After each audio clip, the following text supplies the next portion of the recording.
La petite cuillère en plastique du garçon heurta le sol du restaurant avec un bruit léger, presque ridicule au milieu du tintement des verres et des conversations. Pourtant, autour de la table, tout le monde se retourna. Claire Bennett baissa les yeux par réflexe, prête à se pencher pour la ramasser, mais Noah, lui, ne regardait pas la cuillère. À 3 ans, il était assis bien droit sur sa chaise, les doigts encore ouverts au-dessus de son assiette, le regard fixé de l'autre côté de la salle. Un homme traversait l'allée en portant un plateau chargé de tasses de café. Il portait une chemise sombre aux manches retroussées et avançait avec la concentration tranquille de quelqu'un qui connaissait chaque table, chaque passage étroit et chaque chaise mal repoussée. Noah le suivait des yeux avec une intensité qui fit hésiter Claire. Puis le petit garçon leva sa main, tendit l'index vers lui et dit, distinctement, sans la moindre hésitation, « Papa ». Claire se figea. Le serveur immobilisa son pas. L'homme qui tenait le café eut l'air de recevoir un coup dans la poitrine. Il cessa de respirer pendant une seconde, comme si tout l'air venait de quitter ses poumons. Il n'avait jamais vu cet enfant auparavant, et il n'était certainement pas son père. 3 heures plus tôt, Claire Bennett avait failli annuler le rendez-vous. Elle se tenait dans la salle de bain de son petit appartement, face au miroir, une brosse à cheveux dans une main et son téléphone dans l'autre. Dans le couloir, Noah faisait rouler des petites voitures sur le parquet. Le bruit régulier de leurs roues contre les plaintes aurait dû la rassurer. À la place, il lui rappelait à quel point sa vie entière tenait à des choses minuscules. Un dîner préparé avant 19 heures, une paire de chaussures retrouvée à temps, un enfant assez reposé pour ne pas pleurer à la garderie le lendemain. Elle était mère célibataire depuis 3 ans. 3 années de dépose précipitées à la garderie avant le travail, de repas avalés entre 2 lessives, de factures laissées près du grille-pain parce qu'elle n'avait pas l'énergie de les ouvrir le soir. 3 années à plier du linge à minuit, à se dire qu'elle finirait par dormir davantage la semaine suivante, puis à entendre Noah demander, avec cette innocence qui rendait les questions plus difficiles, pourquoi les autres enfants avaient des papas au spectacle de l'école. Claire ne mentait jamais vraiment. Elle répondait que chaque famille était différente. Elle expliquait que certains papas vivaient loin, que d'autres ne pouvaient pas venir, que ce qui comptait était d'être aimé. Ensuite, quand Noah s'endormait, elle restait parfois assise au bord de son lit, à écouter sa respiration, en se demandant si ses réponses suffisaient. Elle n'avait pas choisi de porter seule toutes les questions. Mais elle avait choisi, chaque jour, de ne pas laisser son fils sentir qu'il manquait de quelque chose à cause de lui. L'application de rencontre avait été une plaisanterie au départ. Megan, sa meilleure amie, avait créé le profil un samedi soir où Claire était trop fatiguée pour protester correctement. Une photo prise pendant une promenade au parc, une biographie écrite avec un humour un peu forcé, puis une seule correspondance qui avait semblé vaguement normale. Daniel, 34 ans. Ancien pompier. Désormais directeur de restaurant tout en étudiant pour devenir kinésithérapeute. Sa présentation disait « Je suis doué pour réparer les choses. Les gens sont plus compliqués. » Claire avait ri en lisant cette phrase. Pas un grand rire, plutôt un souffle amusé qu'elle n'avait pas entendu sortir d'elle depuis longtemps. Elle avait accepté de dîner surtout parce qu'elle avait besoin d'une soirée où personne ne lui demanderait des biscuits, du jus ou de retrouver un lapin en peluche perdu. À Megan, elle avait annoncé « un seul dîner, aucune attente ». Elle avait répété la phrase dans sa tête comme une règle de sécurité. Elle ignorait que Daniel s'était fait exactement la même promesse. Il était arrivé au restaurant plus tôt que prévu. Il avait vérifié les réservations, parlé quelques minutes avec le chef, remplacé un serveur malade et ajusté lui-même une table près de la fenêtre. Il aurait pu choisir un autre endroit pour son rendez-vous, mais cet établissement était le seul où il savait qu'il pourrait faire passer la soirée sans prétendre être quelqu'un d'autre. Son travail faisait partie de lui. Le restaurant, avec ses odeurs de pain grillé, de café et de sauce tomate, était le lieu où il avait réappris à vivre après avoir quitté les pompiers. 2 ans auparavant, il avait été fiancé. Il avait cru que l'amour suffisait tant que l'on restait fort, utile et occupé. Puis son jeune frère était mort brutalement, et Daniel s'était enfermé dans une culpabilité qu'il ne savait pas expliquer. Le dernier appel de son frère avait sonné pendant qu'il combattait un incendie. Daniel n'avait pas décroché. Il avait découvert le message trop tard. Sa fiancée avait essayé de l'aider, puis elle avait fini par partir. Elle lui avait dit qu'il ne la laissait plus entrer dans sa vie. Il n'avait pas su lui répondre. Depuis, Daniel avait changé de métier, commencé des études de kinésithérapie, et appris qu'aider les gens ne signifiait pas toujours les sauver d'une catastrophe. Parfois, cela consistait simplement à s'asseoir près d'eux sans exiger qu'ils parlent. Il ne cherchait pas une relation parfaite. Il ne croyait même pas savoir encore à quoi cela ressemblait. Il voulait seulement essayer de ne plus fuir dès que quelqu'un voyait ses blessures. Quand Claire arriva avec Noah, elle s'attendait à un malaise immédiat. Elle avait prévenu Daniel que sa babysitter avait annulé à la dernière minute. Elle lui avait proposé de reporter. Il avait répondu qu'il n'y avait aucune obligation et qu'elle pouvait venir avec son fils si elle le souhaitait. Cette réponse l'avait soulagé tout en l'inquiétant. Beaucoup de gens disaient être à l'aise avec les enfants jusqu'au moment où l'enfant renversait un verre ou refusait de dire bonjour. Daniel sourit à Noah avant même de saluer Claire. « Salut champion ». Noah se cacha aussitôt derrière le manteau de sa mère. Daniel ne força pas une réaction. Il ne tenta ni de faire une grimace, ni de poser une question à laquelle le petit garçon ne voulait pas répondre. Il s'accroupit simplement à quelques pas, déposa sur la table un petit paquet de crackers et dit « Pour plus tard, si tu as faim ». Puis il se redressa et s'adressa à Claire comme à une adulte dont la présence comptait réellement. Claire remarqua immédiatement la différence. Daniel n'essayait pas trop fort, il ne jouait pas à l'homme bienveillant pour l'impressionner. Il laissait à Noah l'espace de décider. C'était une chose simple, mais elle lui donna envie de respirer plus lentement. Noah observait Daniel d'un œil prudent, une main agrippée au tissu de sa mère, l'autre déjà attirée par le paquet de crackers. Le dîner commença avec des silences, mais ils ne furent pas lourds. Daniel parlait de ses cours, de la fatigue étrange des journées où il était à la fois étudiant et manager, et de sa vieille voiture qui refusait de démarrer uniquement quand il était en retard. Claire lui raconta son travail administratif, les clients qui pensaient qu'un message envoyé à 22 heures devait recevoir une réponse immédiate, et la façon dont Noah s'était mis en tête que chaque camion rouge était un camion de pompiers. À plusieurs reprises, Noah interrompit la conversation pour montrer une voiture, demander de l'eau ou déclarer que la serveuse avait de jolies boucles d'oreilles. Daniel accueillit chaque interruption avec calme. Il ne regardait pas Claire comme si elle devait s'excuser. Il attendait, reprenait le fil, souriait parfois à la logique sérieuse de l'enfant. Pour la première fois depuis des mois, Claire ne surveilla pas l'heure toutes les 2 minutes. Quand Daniel parla de son ancienne fiancée, il ne le fit pas pour se faire plaindre. Il expliqua seulement que leur projet s'était effondré après la mort de son frère. Il admit, les yeux baissés sur sa tasse, qu'il s'était reproché d'avoir manqué le dernier appel. « J'étais en intervention, dit-il. Je savais que je ne pouvais pas répondre, mais mon cerveau continue de me dire que j'aurais dû trouver un moyen. » Claire comprit le silence qui suivit. Elle savait ce que c'était que de porter une faute qui ne vous appartenait pas entièrement. Elle connaissait ses pensées qui se répétaient la nuit. Si j'avais insisté, si j'avais appelé plus tôt, si j'avais vu les signes. Elle ne lui répondit pas avec une formule. Elle posa simplement ses doigts contre sa propre tasse et dit « Les choses terribles nous donnent souvent l'impression qu'on aurait dû les empêcher, même quand c'était impossible. » Daniel releva les yeux. Il ne demanda pas immédiatement de quoi elle parlait. Il sembla comprendre qu'elle ne voulait pas encore raconter toute son histoire. Cette retenue la toucha plus que n'importe quelle déclaration. Peu à peu, leur conversation devint plus facile. Claire rit d'une anecdote de Daniel sur un client qui avait tenté de payer avec un bon de réduction vieux de 10 ans. Elle rit vraiment, sans mesurer la durée du dîner, sans se demander si elle devait rentrer assez vite pour préparer le lendemain. Puis Noah se mit à tousser. Au début, Claire pensa qu'il avait avalé de travers, comme cela arrivait parfois. Mais la toux devint plus dure, plus sèche. Son visage rougit. Il porta ses mains à sa gorge et ne parvint plus à produire de son. Claire se leva si brusquement que sa chaise racla le sol. Une peur ancienne et totale lui traversa le corps. Celle de voir quelque chose arriver à son enfant et de ne pas savoir quoi faire. Daniel bougeait déjà. Les années de service comme pompier n'avaient pas disparu de ses gestes. Il reconnut le problème avant même que Claire comprenne toute sa gravité. Sa voix resta basse, claire et précise. Il guida Claire pour placer Noah correctement, s'assura que l'enfant pouvait expulser ce qui bloquait sa respiration et demanda à un collègue d'appeler immédiatement les secours. Personne ne cria. Daniel ne paniqua pas. Il fit seulement ce qu'il fallait, seconde après seconde. Dans ce qui sembla à Claire une éternité, Noah retrouva enfin son souffle. Il se mit à pleurer, un vrai pleur sonore et furieux. Claire le serra contre sa poitrine, tremblante de la tête aux pieds. Elle sentit ses petites mains se fermer sur son pull et l'humidité de ses larmes contre son cou. Daniel fit un pas en arrière. Il ne la toucha pas. Il ne lui demanda pas si elle allait bien alors qu'elle n'aurait pas pu répondre. Il dit seulement « Il va bien ». Les secours arrivèrent, examinèrent Noah et confirmèrent qu'il respirait normalement. Le personnel du restaurant parla doucement, les clients reprirent peu à peu leur conversation, et Claire remercia tout le monde d'une voix qu'elle ne reconnaissait pas. Pourtant, ce qu'elle retint de ce moment fut Daniel debout à quelques mètres d'elle, attentif mais sans envahir l'espace. Il avait été là au moment précis où elle avait eu besoin de quelqu'un.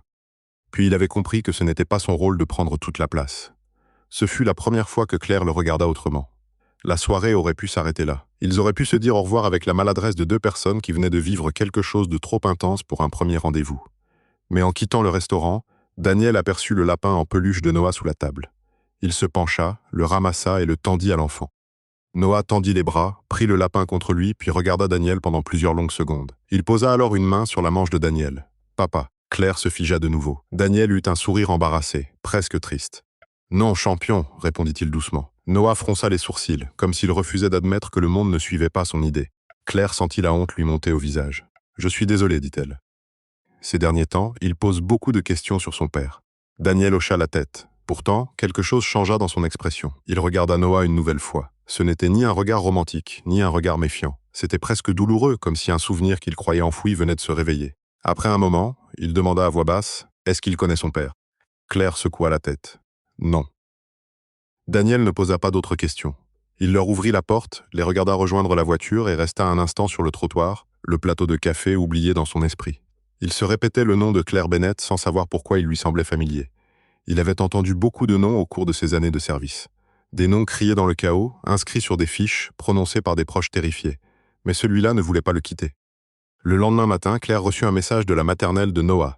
Elle pensa d'abord qu'il s'agissait d'un rappel banal, des vêtements de rechange, une sortie prochaine, un formulaire à signer. Au lieu de cela, la directrice lui expliquait qu'en mettant à jour le dossier de Noah, l'école avait retrouvé une ancienne fiche de contact d'urgence. Un nom y figurait, un nom que Claire n'avait pas vu depuis des années. Evan Bennett. Son estomac se noua. Evan était le père biologique de Noah. Il avait disparu avant même la naissance du petit garçon. Non pas parce que Claire lui avait demandé de partir, mais parce qu'il luttait contre une dépendance et avait choisi un programme de traitement plutôt qu'une promesse creuse de paternité. Il lui avait juré qu'il reviendrait dès qu'il serait stable. Il avait juré qu'il ne voulait pas que leur fils le voie malade, absent ou dangereux. Puis il n'était jamais revenu. Au début, Claire avait attendu. Elle vérifiait son téléphone trop souvent, gardait l'ancienne adresse email d'Evan dans ses contacts, imaginait des scénarios dans lesquels il appelait enfin. Après la naissance de Noah, elle avait compris qu'attendre pouvait devenir une seconde dépendance. Elle avait fini par avancer. Pas sans colère, pas sans chagrin, mais avec l'idée qu'elle devait à son fils une vie qui ne reposait pas sur quelqu'un qui n'était pas là. La maternelle avait besoin de dossiers à jour. Il fallait confirmer ou retirer ce contact d'urgence. Cette démarche administrative, toute simple en apparence, remit soudain le passé debout devant Claire. Elle passa la journée à répondre à des emails sans lire vraiment les phrases. Chaque fois que Noah riait dans la pièce voisine, elle pensait à l'homme qu'il ne connaissait pas et à ce qu'elle pourrait lui dire un jour sans transformer son histoire en blessure. Ce soir-là, Daniel l'appela. Claire faillit ne pas répondre. Elle ne savait pas si elle était prête à entendre sa voix après la peur du dîner et après le message de l'école. Mais elle décrocha finalement. Dès les premiers mots, elle sentit que quelque chose n'allait pas. Daniel ne parlait pas avec sa chaleur prudente habituelle. Sa voix était plus lente, plus grave. « Il faut que je te dise quelque chose », annonça-t-il. Claire s'assit sur le canapé. Noah construisait une tour de cubes sur le tapis, concentré au point de tirer légèrement la langue. Daniel expliqua qu'après leur rendez-vous, il avait regardé le nom inscrit sur la réservation. Claire Bennett. Ce nom avait déclenché un souvenir ancien. Des années auparavant, lorsqu'il était encore pompier, son équipe avait été appelée pour un accident sur l'autoroute. Une voiture avait quitté la route dans la pluie. Un jeune homme avait été blessé. Daniel avait été celui qui était resté près de lui jusqu'à l'arrivée de l'ambulance. Le jeune homme était conscient par intermittence. Entre deux respirations difficiles, il demandait aux pompiers de contacter quelqu'un qui s'appelait Claire. Il répétait ce prénom comme si le retenir l'empêchait de disparaître. Il parlait aussi d'un bébé. Il disait qu'il devait devenir sobre avant de rencontrer son fils. Son nom était Evan Bennett, dit Daniel. Claire eut l'impression que la pièce se rétrécissait. Elle ne pouvait plus respirer normalement. Elle regarda Noah, qui venait de faire tomber sa tour, et riait du bruit. Daniel poursuivit avec précaution. À l'époque, il n'avait pas connu la suite. Il savait seulement qu'Evan avait été transporté à l'hôpital. Le soir même, Daniel avait fait une note dans son carnet de service parce que les mots de cet homme l'avaient marqué. Il avait lui-même un frère à cette période, et l'idée de quelqu'un qui voulait réparer sa vie avant de revoir sa famille lui était restée. Après leur rendez-vous, Daniel avait contacté un ancien collègue, puis cherché les informations disponibles. La vérité était plus terrible et plus nuancée que Claire ne l'avait imaginé. Evan n'avait pas simplement abandonné Claire et Noah. Après l'accident, il était entré en traitement. Il avait réussi à rester sobre pendant presque 2 ans. Il avait gardé l'intention de revenir, mais les complications liées aux blessures de l'accident avaient fini par l'emporter. Il était mort avant d'avoir eu la possibilité de rentrer. Claire ferma les yeux. Elle pleura sans bruit, les larmes descendant sur ses joues pendant que Noah empilait de nouveaux cubes. Elle ne pleurait pas parce qu'elle souhaitait soudain le retour d'Evan. Elle ne pleurait pas parce que tout ce qui s'était passé cessait de faire mal. Elle pleurait parce qu'un jour, Noah demanderait s'il avait été aimé par son père, et qu'elle pourrait maintenant lui répondre honnêtement « Oui », d'une manière imparfaite, tardive et brisée, mais oui. Son père avait essayé. Daniel ne tenta pas de lui enlever ce chagrin. Au téléphone, il resta silencieux quand elle n'avait plus de mots. Il lui demanda seulement si elle voulait qu'il lui envoie les informations qu'il avait trouvées ou si elle préférait attendre. Claire choisit d'attendre. Ce soir-là, après avoir couché Noah, elle sortit une boîte qu'elle n'avait pas ouverte depuis longtemps.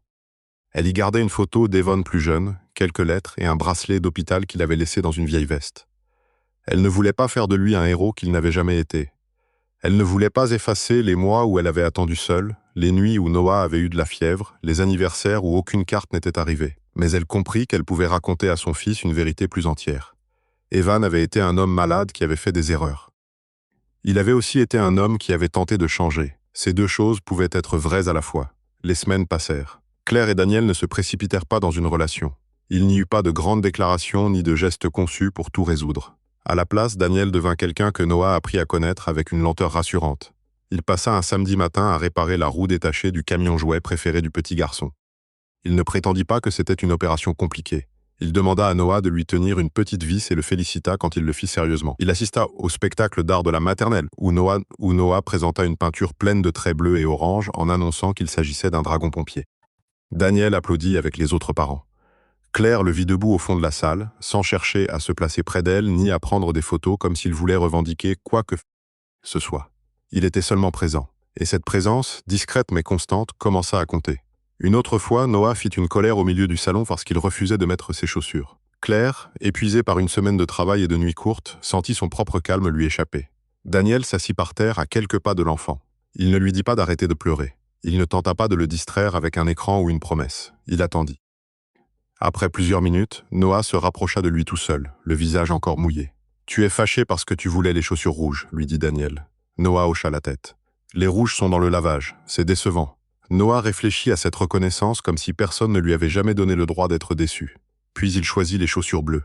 Claire observa la scène avec une boule dans la gorge. Daniel n'essayait jamais de se faire appeler père. Il n'essayait pas de remplacer Evan, ni de gagner rapidement une place dans leur maison. C'était précisément pour cette raison que Claire se mit, lentement, à tomber amoureuse de lui. Elle découvrit aussi les peurs de Daniel. Certaines nuits, après avoir fermé le restaurant, il l'appelait depuis sa voiture avant de rentrer chez lui. Il parlait des cours difficiles, de son envie de réussir, de la culpabilité qui revenait parfois sans prévenir. Claire apprit à ne pas essayer de lui réparer le cœur avec des phrases toutes faites. Elle l'écoutait. Elle lui rappelait qu'il avait le droit d'être heureux sans trahir la mémoire de son frère. Daniel lui répondait qu'elle avait aussi le droit de construire un avenir sans trahir le père de Noah. Un après-midi pluvieux, Noah remit à Daniel un dessin au crayon. On y voyait 3 silhouettes en bâton se tenant la main sous un soleil énorme. Claire se pencha vers lui. « Qui est là ?» demanda-t-elle. Noah montra la première silhouette, maman, puis la deuxième, moi. Enfin il tapota la troisième, un peu plus grande, avec un sourire fier. « Danny !» Claire leva les yeux vers Daniel. Ses yeux étaient remplis de larmes, pas parce que Noah l'avait appelé papa, pas parce qu'un dessin d'enfant pouvait transformer toute une histoire. Il pleurait parce que Noah venait de lui offrir quelque chose de plus important, une place. Pas un titre, pas une obligation, pas une promesse impossible, une place à côté d'eux. Daniel prit le dessin avec des mains étonnamment prudentes. « Merci Noah », dit-il. Puis il demanda où il pouvait l'accrocher. Noah choisit le réfrigérateur. Claire les regarda fixer le papier avec un aimant en forme de fraise et pensa que certaines familles ne commençaient pas par une certitude. Elles se fabriquaient dans les gestes quotidiens, dans les petites permissions accordées l'une après l'autre. Dans les mois qui suivirent, Claire trouva la force de parler à Noah Devon avec des mots adaptés à son âge. Elle lui expliqua que son papa biologique avait été très malade et qu'il n'avait pas pu revenir. Elle lui dit qu'il avait voulu aller mieux. Noah ne posa pas beaucoup de questions ce jour-là. Il regarda la photo quelques secondes, puis demanda s'il aimait les lapins. Claire sourit à travers ses larmes et répondit qu'elle ne savait pas, mais qu'il aurait sûrement aimé le sien. Daniel ne participa pas à cette conversation. Il resta dans la cuisine, suffisamment prêt pour aider si Claire le demandait, suffisamment loin pour que ce moment reste celui de Noah et de son histoire. Plus tard, quand Noah vint lui montrer la photo, Daniel dit simplement « Noah hocha la tête ». Cette réponse apaisa Claire. Daniel comprenait que respecter le passé ne diminuait pas ce qu'ils construisaient ensemble. Un dimanche, Claire et Daniel retournèrent au restaurant où ils s'étaient rencontrés. L'endroit était presque identique, les mêmes fenêtres, les mêmes tables, la même odeur de café. Pourtant, rien n'était pareil. Noah était assis entre eux et mangeait des pancakes avec une gravité appliquée. Il avait grandi un peu. Il pouvait désormais raconter des histoires interminables sur sa classe et exigeait que le sirop soit versé uniquement au centre de l'assiette. Daniel tendit la main vers son café. Noah leva soudain les yeux. « Papa ». Cette fois, personne ne se figea. Il n'y eut ni gêne ni peur. Daniel regarda d'abord Claire. Elle le regardait déjà, un sourire tremblant aux lèvres. Elle hocha doucement la tête. Daniel se tourna alors vers Noah. « Oui, champion ». Noah tendit le bras à travers la table et attrapa sa main. Daniel referma ses doigts autour des siens. Claire les observa en silence, le cœur plein d'une émotion trop vaste pour être résumée par un seul mot. Elle comprit enfin que la famille n'était pas toujours la personne qui arrivait la première. Parfois, c'était celle qui restait. Celle qui respectait les espaces vides au lieu de prétendre qu'ils n'avaient jamais existé. Celle qui aimait sans exiger d'être appelée d'une certaine manière.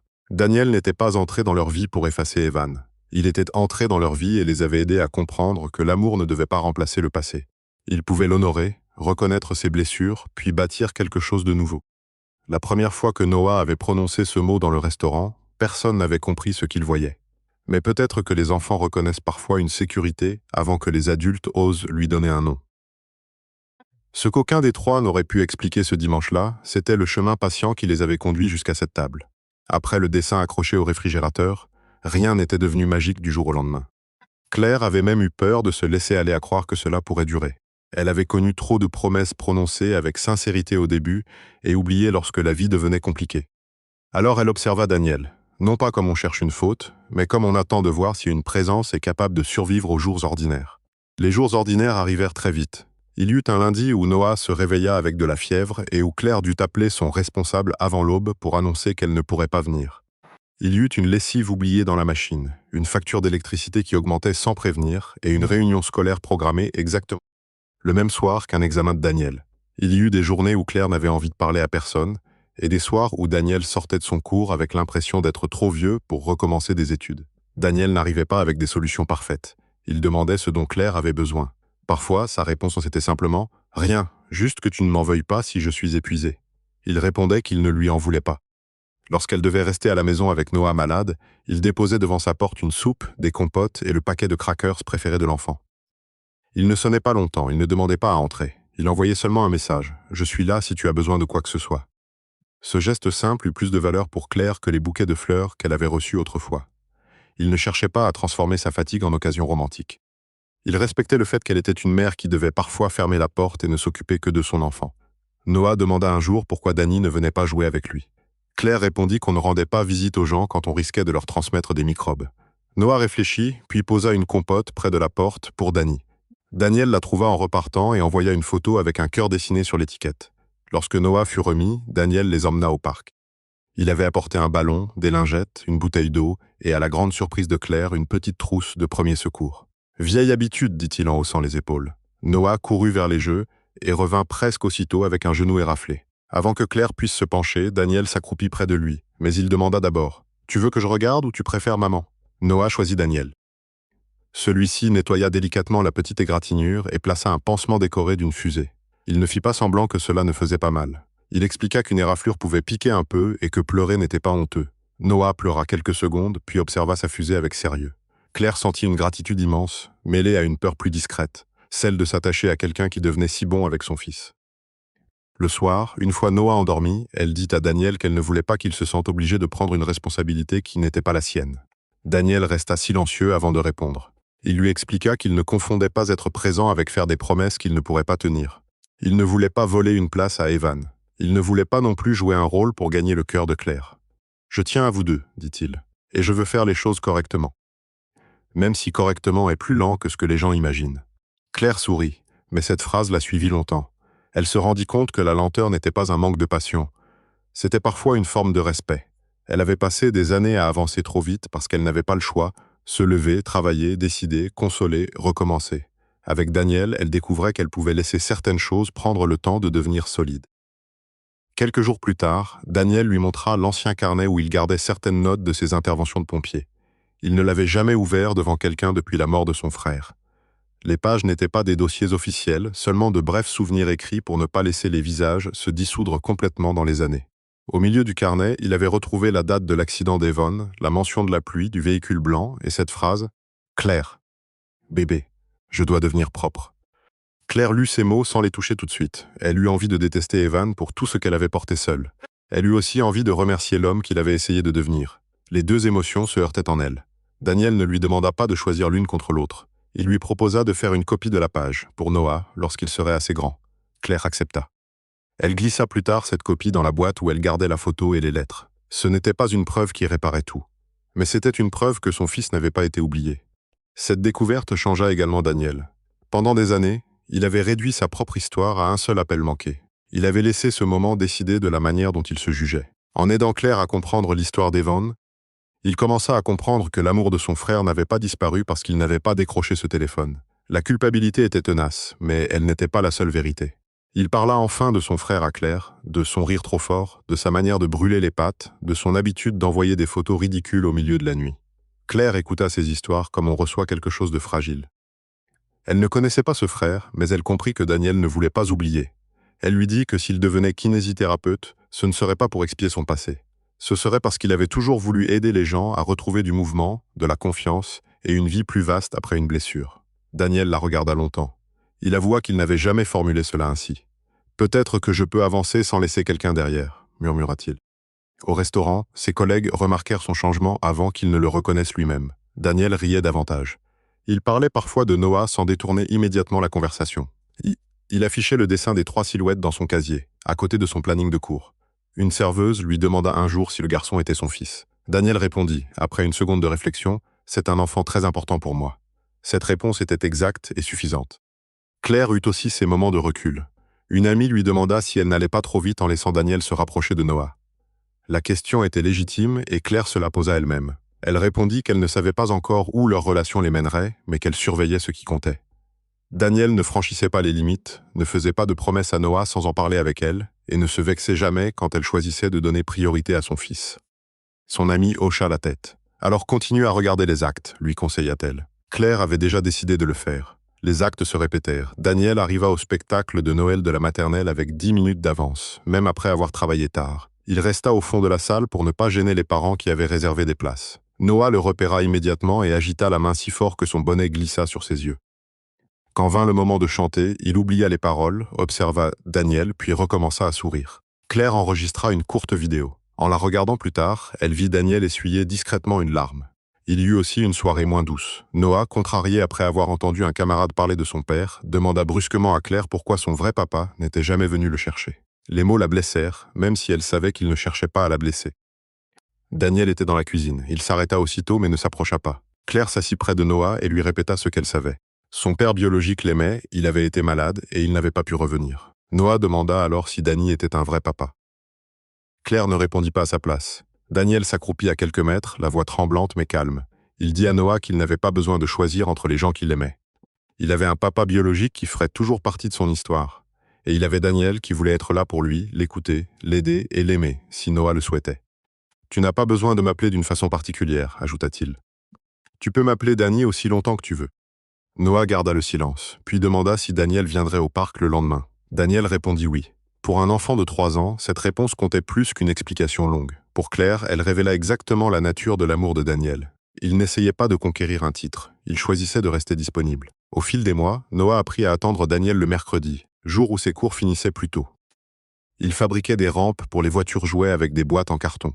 Daniel lui montrait des exercices simples, transformés en jeux, pour sauter plus haut ou tenir en équilibre sur une ligne dessinée au sol. Claire les observait parfois depuis la cuisine. Elle voyait Daniel encourager Noah sans le pousser, rire de ses propres chutes, lui laisser le temps de recommencer. Un soir, Noah demanda pourquoi Daniel savait quoi faire quand quelqu'un était blessé. Daniel répondit qu'il avait été pompier et qu'il avait ensuite décidé d'apprendre à aider les corps à guérir. Noah déclara alors qu'il voulait être pompier, docteur et conducteur de camion en même temps. Daniel lui dit que c'était un excellent plan et qu'il pouvait changer d'avis autant de fois qu'il le voudrait. Claire sourit. Elle pensa à tous les adultes qui, dans son enfance, avaient demandé à Daniel d'être fort. Lui donnait à Noah l'autorisation d'être simplement un enfant. Claire et Daniel commencèrent finalement à se dire qu'ils s'aimaient, mais même là, ils prirent leur temps. La première fois, ce ne fut pas pendant un dîner élégant ni au milieu d'une musique parfaite. C'était dans la cuisine de Claire, après que Noah se fut endormi et après qu'une casserole de pâtes eut débordé. Daniel tentait de nettoyer la plaque de cuisson en s'excusant de ne pas savoir cuisiner sans faire un désastre. Claire se mit à rire. Il la regarda, le chiffon à la main, et lui dit que son rire était devenu l'une de ses choses préférées au monde. Elle cessa de rire, émue. Daniel ajouta qu'il l'aimait, mais qu'elle n'avait pas besoin de répondre tout de suite.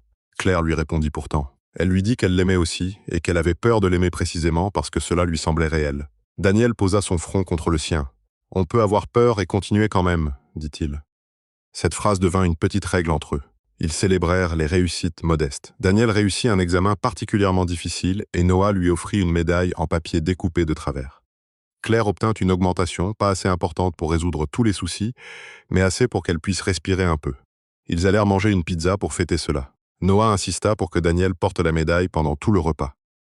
Daniel la porta, même lorsque plusieurs clients du restaurant la remarquèrent. Lorsque Daniel termina finalement une étape majeure de sa formation, Claire et Noah l'attendirent devant le bâtiment avec une pancarte où Noah avait écrit, avec l'aide de Claire, « Bravo Danny ». Daniel les vit de loin, s'arrêta et porta une main à ses yeux. Il avait passé tant d'années à croire qu'il devait mériter l'amour en étant irréprochable.